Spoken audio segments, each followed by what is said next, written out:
처음에 세워진 교회는 예루살렘 교회라고 말씀을 드렸죠. 그 다음에 두 번째 세워진 교회가 어디예요? 안디옥 교회. 그래서 이런 교회를 초대교회라 얘기를 하는데, 특별히 안디옥 교회는 좋은 교회의 표상이기도 하죠.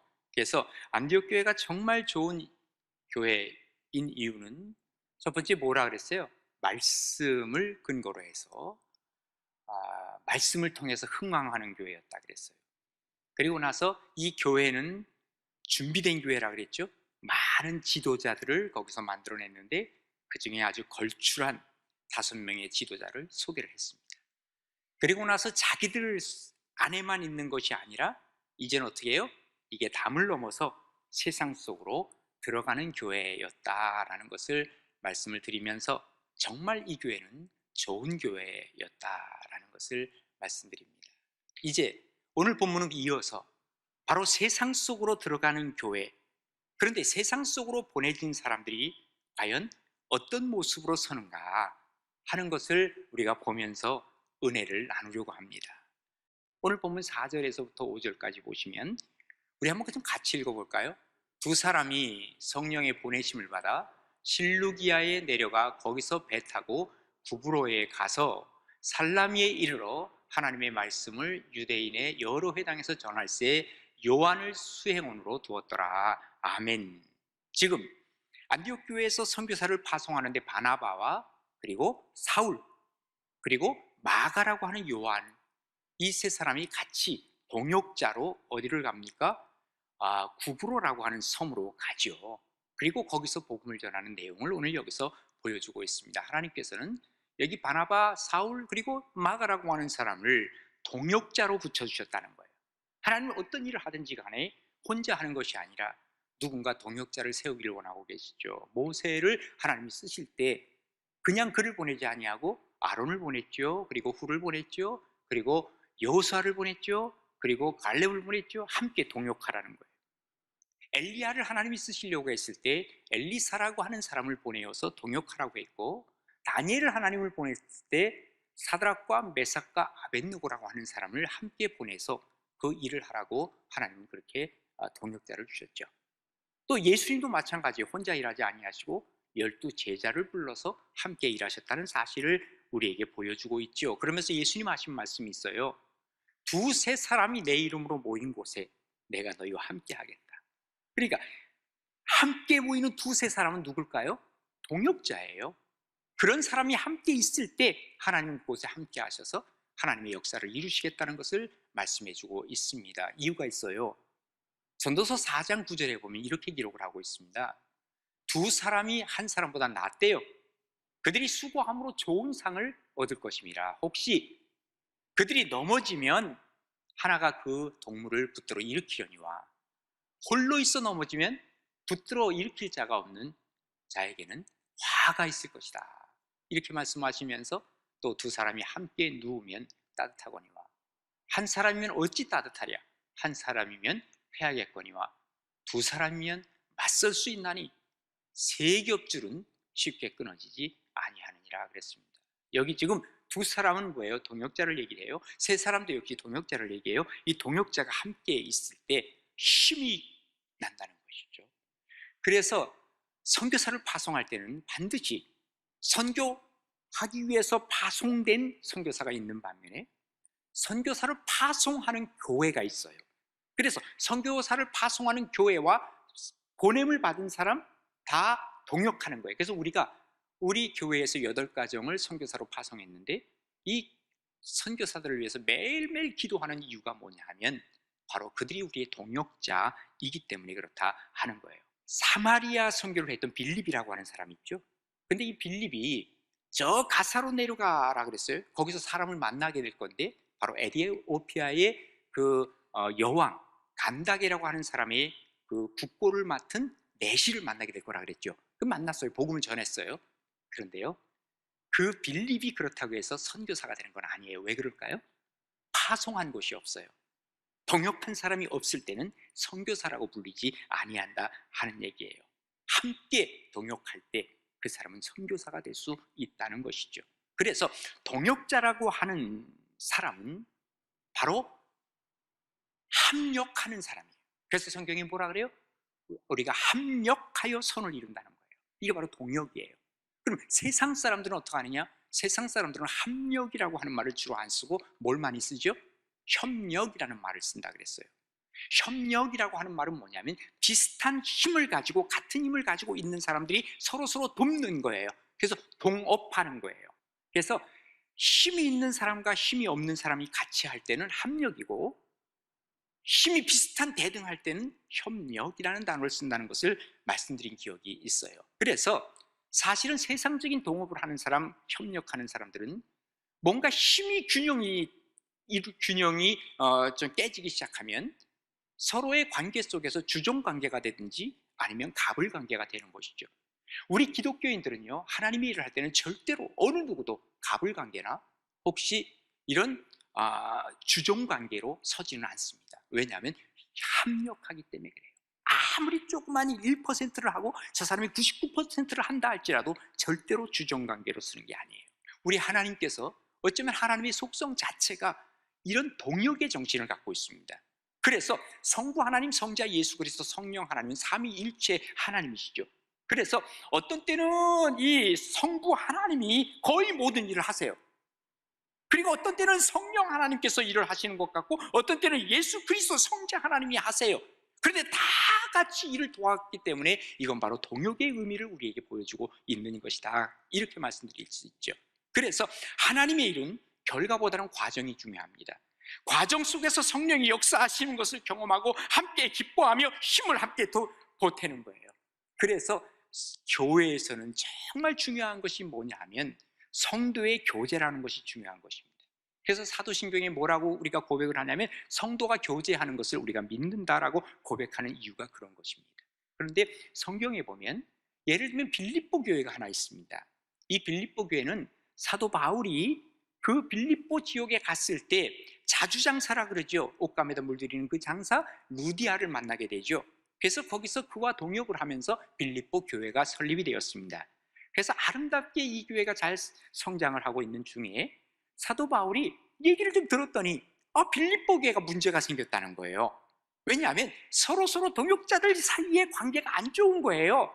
그러니까 이 얘기를 듣고는 그가 감옥에 있었거든요. 감옥에서 편지를 쓰는데 뭐라고 쓰느냐면요, 빌립보서 4장 2절에 보면 이렇게 쓰고 있습니다. 사람 이름을 거론하면서 내가 유오디아를 권하고 순두개를 권하노니 주 안에서 같은 마음을 품으라 그랬어요. 여기 유오디아, 순두개, 이런 사람들은요, 그 당시 지금으로 얘기를 한다면 아마도 장로님급의 혹은 권사님급의 이런 중직자들이에요.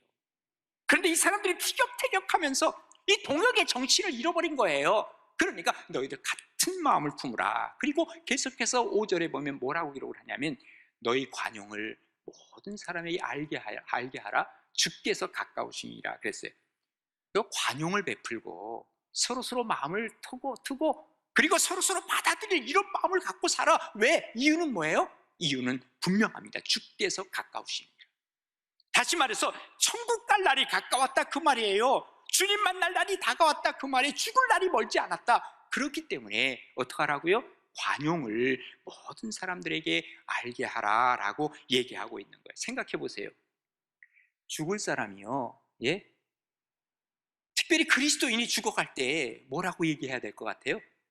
야, 이 나쁜 놈아 하면서 죽어가면서 누구의 자잘못을 따지겠어요? 욕을 하겠어요? 아니죠. 천국이 바로 보이는 그 앞에서 분명히 할 얘기는 이걸 거예요.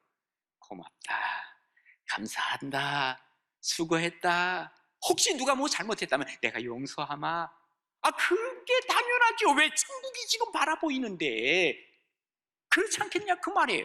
주께서 가까우니라. 그러니까 모든 사람에게 관용을 할 수 있도록 감사하며 살고 사랑하며 살고 나누며 살고 동역자로 살고 합력하여 살라. 이렇게 성경은 우리에게 알려주고 있는 것입니다. 자, 우리 성도들은요, 분명합니다. 하나님께서 우리를 세상 속으로 내보낼 때 동역자를 함께 보내십니다. 여러분 직장에서도 동역자부터 찾으세요. 그래서 하나님의 일을 함께 이루려고 하고 함께 지탱해 가려고 하고, 그러면 하나님께서 그 사람들을 통해서 놀라운 일들을 만들어 가신다는 것을 우리에게 알려주고 있는 것입니다. 물론 교회에서 함께 일하는 사람들은 다 동역자들입니다. 과연 나는 정말 동역자를 두고 있는가? 찾으세요. 우리 모두가 동역자예요. 그러면서 하나님의 역사를 함께 이루어가는 복된 우리 가나안의 모든 식구들 되시기를 바랍니다. 그 다음에 두 번째로는 장애물을 넘는 사람들이 바로 세상에 보내진 사람들입니다. 자, 바나바와 사울, 그들이 어디를 갔어요? 이 안디옥이라고 하는 곳은 이 항구 도시예요. 근데 안디옥에서부터 저 동쪽으로 한 150km 정도 가면 섬이 하나 나오는데 그 섬이 바로 구브로 섬이에요. 그 구브로 섬 키프로스라고도 하고 영어로는 사이프러스라고 얘기를 하죠. 근데 이 키프리오스라고 하는 원래 이 단어는 구리의 뜻이 있어요. 그러니까 여기 구브로 섬은 구리가 많이 생산됐다는 것을 알 수 있겠죠? 그래요. 바로 그 섬. 근데 그 섬이 엄청 커요. 지중해에서는 세 번째 큰 섬이고요. 우리로 생각을 해보면 제주도랑 비교를 하면 제주도보다 한 5배 큰 섬이에요. 이게 바로 구브로 섬인데 그쪽을 향해 간 거예요. 그리고 이곳은 바나바의 고향이기도 해요. 그러니까 엉뚱한 곳에 하나님이 보낸 것이 아니라 바나바가 그 고향이니까 그 동네를 잘 알 거 아니에요? 그러니까 그곳에 가서 하나님께서 일하도록 그렇게 하셨죠. 그런데 이 구브로 섬은요, 굉장히 아름다운 섬입니다. 그래서 우리가 가봐도 아름답다는 걸 느껴요. 그래서 사람들이 뭐라고 생각을 하냐면 그 미의 여신이라 그러죠. 그 비너스. 또 이쪽에서는 뭐라 그래요? 그것을 앞으로 봐도 뒤태도 좋고 해서 아프로디테라고 하는 그 여신, 그 여신이 거기서 태어났다라고 느끼는 거예요. 그래서 거기에는 미신도 많고 또 쾌락도 즐기는 문화가 그곳에 많이 있었어요. 자, 그런데 그곳에 이제 누가 가요? 사울과 바나바 그리고 마가가 그곳을 간 거죠, 동역자들이. 자, 보십시다. 온 섬 가운데로 지나서, 이게 온 섬이 뭐예요? 구브로 섬. 그것을 지나서 바보에 이르게 됐어요. 바보가 좀 이름이 바보 같은데 바보라서 그게 아니라 파포스라고 하는 곳인데 우리가 번역하다 보니까 바보라고 나온 거예요. 아무튼 이 바보에 이르렀는데 거기 누구를 만나요? 바예수라고 하는 유대인 거짓 선지자인 마술사를 만났대요.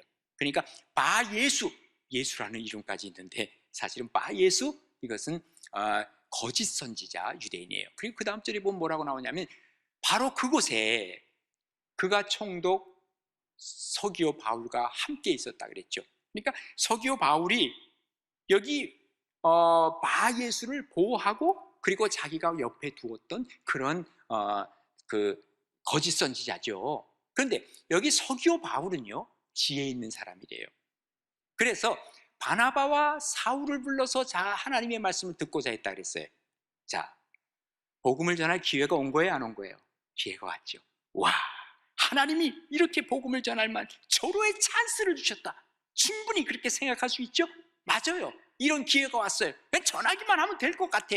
그런데 문제가 하나 생긴 거예요. 그 다음 절에 보시면요, 장애물이 생겼는데 바로 아까 그 바예수라고 하는 이 마술사 엘루마라고도 불러요. 그러니까 그 이름을 번역한 마술사예요. 그들을 대적하여 총독으로 믿지 못하게 힘썼다 그래서 왜 그랬을까요? 자기가 귀신 들려가지고 이렇게 거짓으로 말하고 마술을 부리고 했는데 자기를 이 서기오 바울 총독이 원로원에서 파송된 총독이거든요.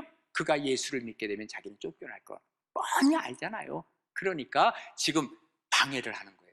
지금 뭐가 생긴 겁니까? 장애물이 생긴 거예요. 서기오 바울에게 복음 전할 절호의 찬스가 있었음에도 불구하고 지금 이 장애물이 드디어 나타났어요. 그랬더니 그 다음에 뭐라 그럽니까? 바울이라고 하는 사울이 성령이 충만하여 그를 주목했다 그랬어요. 그리고 뭐라고 외치는지 보세요. 모든 거짓과 악행이 가득한 자요, 마귀의 자식이야, 의의 원수야, 주의 바른 길을 굳게 하기를 그치지 않겠냐? 그렇잖아 하고 여기서 큰 소리로 지금 외친 것이죠. 자, 바나바와 사울, 지금 장애물이 생겨서 이 장애물을 넘어야 되는데 어떻게 넘었어요? 그에게 지금 더 이상 하지 못하도록 막아섰는데 그는 이렇게 할 수 있었던 것은 뭡니까? 성령이 충만했기 때문이라고 성경은 기록하고 있어요. 여러분, 우리가 마귀를 이길 생각하지 마세요. 우리 100명 100명 다 마귀랑 싸워서 집니다. 그런데 우리가 이길 수 있는 힘은 오로지 하나, 뭐예요? 바로 성령 충만하면 이길 수 있는 줄로 믿으시기 바랍니다. 반드시 이길 수 있는 것은 바로 만군의 주 되신 우리 주 예수 그리스도, 그분의 영이 충만했을 때, 오늘 본문에 뭐라 그래요? 엘루마를 향해서 주목해봤다 그래서 이건 뭐예요? 째려본 거예요. 네 이놈 하고 째려본 거예요. 성령 충만해서 째려보니까 이 엘루마가 귀신 들린 사람이거든요. 영의 세계를 알고 있거든요. 와! 기죽어, 엄에 기죽어. 그러면서 고개를 떨고 있겠죠. 그때 꾸짖은 거예요. 뭐라고 꾸짖습니까? 야, 이 모든 거짓과 악행이 가득한 사람아, 그리고 마귀의 자식아, 그리고 의의 원수야, 바른 길을 굳게 하는 것에서 빨리 그쳐라 하면서 소리를 지를 수 있었다는 것이죠. 마귀를 어떻게 하라 그랬어요? 야고보서 4장 7절에 보면 마귀를 대적하라, 그리하면 너희를 피하리라 그랬어요. 이 마귀는 우리가 복음을 증거하고 세상을 살아가는데 우리의 장애물이 될 수 있어요. 이것은 어떻게 해요? 제끼고 갈 수 있어야 된다, 그 말이에요. 어느 순간부터인가 우리가 흔하게 듣는 얘기 중에 이런 얘기가 있어요. 꽃길만 걸으세요. 근데 사실은 그리스도인들은 꽃길만 걷는 사람이 아닙니다, 절대로. 이것은 축복이 아니에요. 우리 그리스도인들은 뭐라 그래야 돼요? 가시밭길을 걸으세요. 십자가의 길을 가세요. 이게 바로 우리 그리스도인들이 진짜 외쳐야 할 얘기입니다. 왜? 십자가의 길 끝에는 바로 부활의 영광이 있기 때문에 그래요. 우리 그리스도인들은 영광의 날을 향해서 달려가는 사람들이에요. 그런데 영광의 중간에는 반드시 장애물이 있는데 그것이 바로 십자가의 길이라는 사실을 우리는 기억해야만 한다, 그 말이에요. 우리 인생에 있어서는 장애물이 없지 않아요. 세상 속에 들어갔을 때 이 장애물을 잘 뛰어넘어가는 사람들, 이런 사람들이 결국은 하나님께서 세상을 보내주신 하나님의 목적에 맞게 쓰여지는 사람이라고 얘기를 할 수 있겠죠. 이런 은혜가 우리 가나안교회와 우리 성도들에게 넘치는 은혜가 되기를 간절히 바랍니다. 그 다음에 이제 마지막으로는요, 변화를 경험하는 사람들입니다. 오늘 본문 11절과 12절인데요 우리 한번 좀 같이 읽으실까요? 보라, 이제 주의 손이 내 위에 있으니 내가 맹인이 되어 얼마 동안 해를 보지 못하리라 하니 즉시 안개와 어둠이 그를 덮어 인도할 사람을 두루 구하는지라. 이에 총독이 그렇게 된 것을 보고 믿으며 주의 가르치심에 놀랍게 여기니라. 아멘. 자, 지금 이 세상 속으로 파송된 바나바와 사울과 마가, 이들이 지금 변화되는 것을 지금 보고 있어요. 첫 번째 누가 변화됐습니까? 엘루마가 변화됐죠, 그죠? 그거는 지금 맹인이 됐어요. 와, 하나님을 거역하다, 하나님을 방해하다 저렇게 되는구나, 사람들이 알게 되겠죠? 변화된 거죠? 자, 그 다음에 서기오 바울이 이때 예수님을 알고 하나님을 알고 그리고 예수님을 받아들이게 된 거예요. 와, 서기오 바울의 변화예요. 그 다음에 사람들도 이것을 보고 지금 다 많은 사람들이 변화됐죠. 한마디로 말해서 복음은 뭐예요? 까불지 마, 그거예요. 까불다간 엘루마처럼 내 복음을 받아들여. 다 변화됐어요. 또 변화된 사람이 있어요. 누굴까요? 사울이라고 하는 바울이라 그랬어요. 여기 오늘 9절에 그렇게 나오죠? 사울이라고 하는 바울이라고 표현했어요. 이후부터는 이제 사울이 다 바울로 불려집니다. 그전에는 다 사울이라고 불렀어요.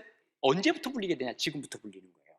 그러니까 사울은요, 언제 예수님을 만났냐면 주후 33년 혹은 34년 예수님 승천하신 그 해나 그 다음 해에 그가 예수님을 만났거든요.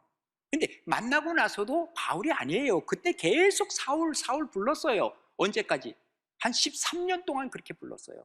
그리고 나서 여기 선교사로 파송되고 1차 선교여행을 갈 때까지도 그는 사울이었어요. 그런데 지금 선교하다 보니까 사람들이 그의 이름을 바울로 부른다? 그 이후부터는요, 이제 자기 스스로도 나 하나님의 종된 바울은 사울보다는 바울이라고 하는 이름을 훨씬 좋아하게 되었다는 거예요. 왜 그랬을까? 그 독일 튜빙겐 대학에 마틴 헨겔이라고 하는 아주 유명한 신학학자가 있어요. 이분의 말에 의하면 뭐라 그러냐면, 지금 그는 선교의 기쁨을 얻었다는 거예요. 그러다 보니까 거기 사람들이 자기의 이름을 파울루스 불러주니까, 내 이름은 난 선교하는 이름이야. 그래서 이름을 스스로 이 바울로 불렀고 자기도 역시 그렇게 생각했을 것이다. 이렇게 얘기를 하는데 그게 맞는 것 같아요. 그리고 쉽게 얘기해서 사실은 사울이라고 하는 이름은요, 여기 헬라 사람들에게는 좀 생소한가 봐요. 그냥 편안하게 부르기 위해서 사람들이 불러주니까 그저 바울, 폴 그렇게 불려진 거라 그 말이죠. 그러면서 자기 스스로는 이 작다라고 하는 의미, 바울이라고 하는 작은 사람이야, 나는 하나님 앞에 그것을 늘 생각을 했기 때문에 그렇게 불려졌다. 다시 말해서 변화된 거예요. 엘루마가 변화됐다 그랬어요. 서기오 바울이 변화됐어요. 사람들이 변화됐어요. 또 사울이 바울 됐어요. 또 하나 변화된 게 있어요. 뭔지 아십니까? 여기 안디옥 교회에서 파송될 때는 바나바가 담임 목사고 부목사가 사울이었어요. 이 두 사람이 같이 갔어요. 그런데 여기 이제부터는 바울의 역할이 점점 더 커지는 거예요. 그리고 바나바는 뭐예요? 뒤에서 그를 뒷바라지해 준 사람이 된 거예요. 다시 말해서 이제 사울이 그야말로 교회의 담임 목사 역할을 하게 됐다, 그 말입니다. 우리 교단에서는 부목사가 담임 목사 될 수 없도록 제도적으로 막아놨어요. 왜 그러냐면 그동안 부작용이 많이 있었기 때문에 그래요. 그런데 저는 언제나 우리 부목사님들에게도 얘기합니다. 당신들은 젊기 때문에 나보다 훨씬 더 모든 데 능력이 있어야 된다. 그래야 또 그 다음에 다음 세대를 끌고 가야 될 거 아니에요. 지금 바로 사울이 변화됐고 또 뿐만 아니라 바나바가 지금 이 역할이 지금 바뀌어지면서 이런 변화가 지금 일어나고 있다고 하는 것을 우리에게 보여주고 있는 것입니다. 하나님이 함께 하실 때 뭐가 생겨요? 변화가 생기는 거예요. 성경의 인물들을 보면 사명을 깨달았을 때 그들은 목적 있는 삶을 살아요. 그리고 세상을 바꿔가는 거예요. 이게 바로 다른 사람들에게 감동을 주고 이것이 변화의 원동력이 되더라, 그 말이에요. 우리가 교회에 와서 신앙생활을 합니다. 이제는 이 신앙생활을 세상 속으로 들어가서 생활신앙으로 바꿔야 된다는 말을 제가 그야말로 자주자주 말씀을 드립니다. 삶과 그리고 신앙이 자꾸 분리되어 있기 때문에 우리는 변화를 경험하지 못하는 것입니다. 102년 전 내일이죠, 3.1절 우리 한국교회가 주도했습니다. 바로 세상 속으로 들어간 그리스도인들, 그 당시에 우리 그리스도인들은 세상과 교회가 하나였습니다. 교회에서 경건한 그리스도인들, 세상 속에서도 그 경건한 모습 가지고 세상을 변화시켰습니다. 그게 바로 3.1 운동이었습니다. 오늘날 우리 그리스도인들은 신앙과 삶이 너무 분리가 되어 있습니다. 신앙은 좋아 보이는데 생활을 무시합니다. 어떤 때는 아예 주문을 할 때가 있습니다. 생활에 대한 얘기를 하지 마세요. 삶에 대한 얘기는 좀 하지 마세요. 정치가 잘못돼도 정치 잘못됐다는 얘기 하지 마세요. 그리고 사회 지도자들이 말씀을 어겨도 내버려 두세요. 제발 그런 얘기 터치하지 말고요, 성경만 얘기해 주세요. 말씀만 얘기해 주세요. 아예 주문을 그렇게 합니다. 그러다 보니까 결국은 삶과 이 신앙이 동떨어진 삶을 우리가 살아가고 있고 세상을 변화시키지 못하고 결국 한국교회가 힘을 잃고 여기까지 온 것 아니냐, 그 말이에요.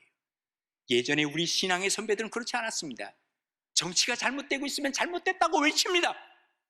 그리고 지금 이 사회가 잘못되면 사회에 잘못된 것을 외쳤습니다. 그게 바로 선지자적, 예언자적 사명을 가지고 교회는 살았다, 그 말입니다. 세상을 변화시켰습니다. 우리가 힘을 얻어야 됩니다. 그리고 하나님 앞에서 이제는 생활신앙으로 들어가야만 합니다. 그때 하나님께서는 우리를 세상에 보내주셔서 세상을 변화시키라고 하는 우리의 사명을 감당하는 것입니다. 자, 초대교회 이제 선교가 시작되면서 구브로라고 하는 이 섬에서 이런 일들이 벌어진 것입니다. 함께 동역하는 역사를 통해서 세상 속으로 들어갔습니다. 또 뿐만 아니라 장애물을 딛고 일어섰습니다. 변화를 경험했습니다. 이것이 바로 여러분과 우리 가나안교회 모든 성도들의 삶이 되기를 주님의 이름으로 축복합니다.